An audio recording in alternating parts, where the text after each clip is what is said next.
Hey everybody, welcome to Weight Loss for Women Over 40. I am hanging out here with Trixie, my dog. If you can, you're not going to be able to see her on the podcast if you're listening, but if you want to go over and check her out on my YouTube channel, it's Weight Loss for Women Over 40. She is making a little appearance. She's probably going to be running around in the background playing because that's what she does as soon as I get on to do a podcast. So we want to wish everybody a Merry Christmas and Happy Holidays, and I'm going to put her down so we can dive into today's topic. Again, I'm Nikki T, and I am your weight loss mindset coach, personal trainer, former professional ballet dancer, and former physical therapist assistant. So, my goal on these podcasts is really to help you navigate your way through weight loss. And we are currently in the holiday season. So, what better topics to talk about holiday stress eating? So, this has a way of sneaking up on all of us. And you know the drill. 1 minute you're wrapping gifts and feeling merry, and the next you're halfway through a tin of cookies you didn't even realize you opened. So, why do we stress eat during the holidays? And more importantly, how can we outsmart it, right? Stick with me for this episode, and you will have the tools to navigate through the holiday season this year. All right, so why we stress eat during the holidays? The holidays are like the perfect storm for stress eating. First, there's the stress itself, right? December seems to be like the busiest time ever because everybody's doing their regular to-dos. And now we're adding on decorating, wrapping gifts, going shopping, hanging lights, all the things, right? There's a lot of deadlines. It's the end of the year, right? If you're working for yourself or you're working for a company, a lot of times it's like, hurry, hurry, hurry. We're wrapping up 2024 into 2025 and we're going to start fresh, right? There's family drama. There's gift shopping.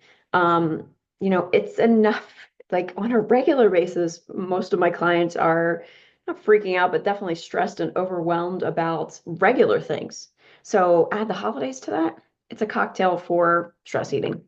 So your brain craves quick comfort, especially when you're operating in your default patterns and operating from this space. So like if you're not knowing why you are grabbing for food or stress eating, chances are guaranteed it is what's going on between your ears. It's your brain, it's your mindset.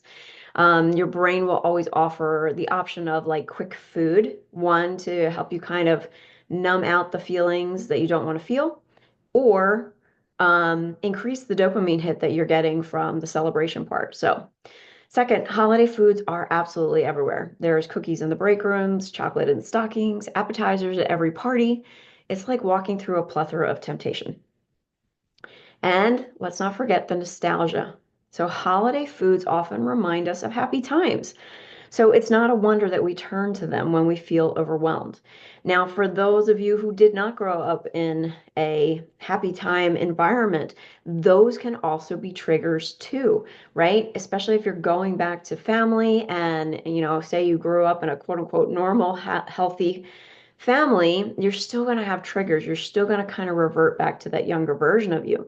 And what's worse is if you did grow up in a traumatic environment, whether that's micro traumas or big traumas, those situations are going to stir up past memories and past feelings, and you may not even recognize it. So, all this together, your brain is practically begging you to just have one more slice of pie. But here's the kicker: stress eating doesn't actually fix the stress, right? So, let's talk about ways to outsmart it because I am not about deprivation. I am about empowerment and giving you tools to navigate through this. And if you want more tools, definitely get in my Jumpstart program. So take a moment before you eat and ask yourself, am I hungry or am I stressed? So naming that feeling, whether it's boredom, frustration, or anxiety, helps you recognize that food isn't what you truly need in that moment. You might need a hug or go call a friend or punch a pillow. Practicing pausing also is going to help. So take 10 seconds before grabbing a treat and ask yourself, do I really want this? Am I physically hungry? Or am I just reacting to emotional stress? The next thing I want you to do is kind of build a toolkit around this based on your mindset. So start journaling, get a notebook.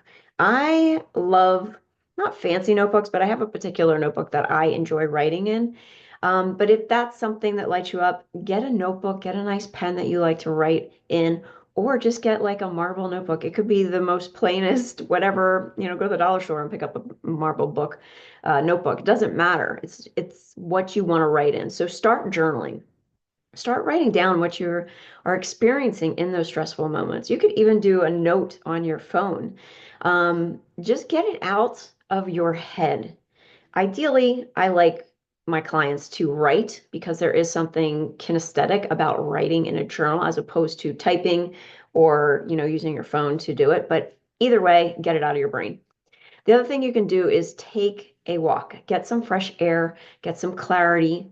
I absolutely love walking, and this time of year for me is a little bit more challenging because I don't like being cold anymore. The older I get, the less I want to be cold. So for me, walking outside isn't always something I'm very excited to do.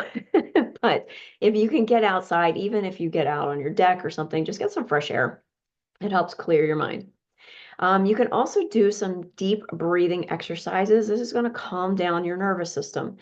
And, there's many techniques on how to do breathing exercises, but honestly, it's just take a nice deep breath in and then slowly exhale. Do what you feel is comfortable.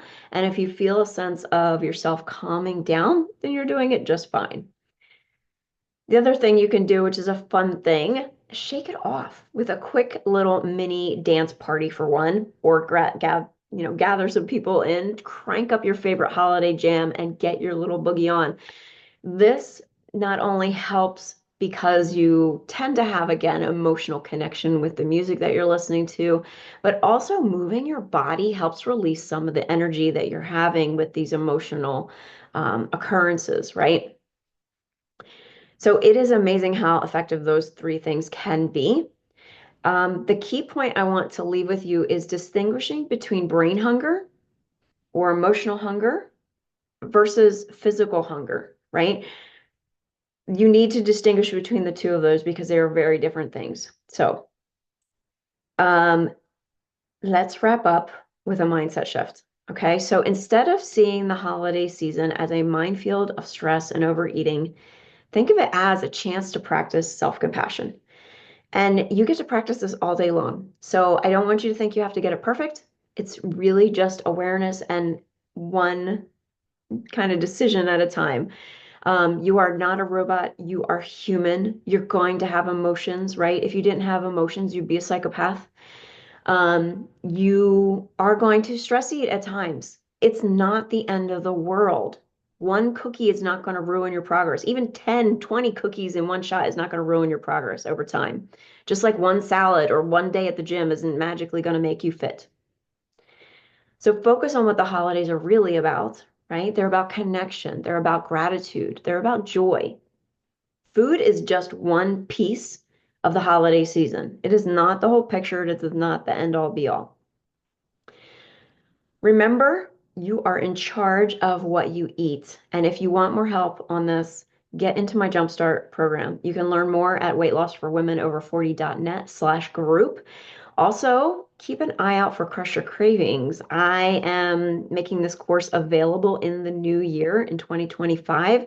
So get on my email list if you want to be notified about that, or get on my Instagram.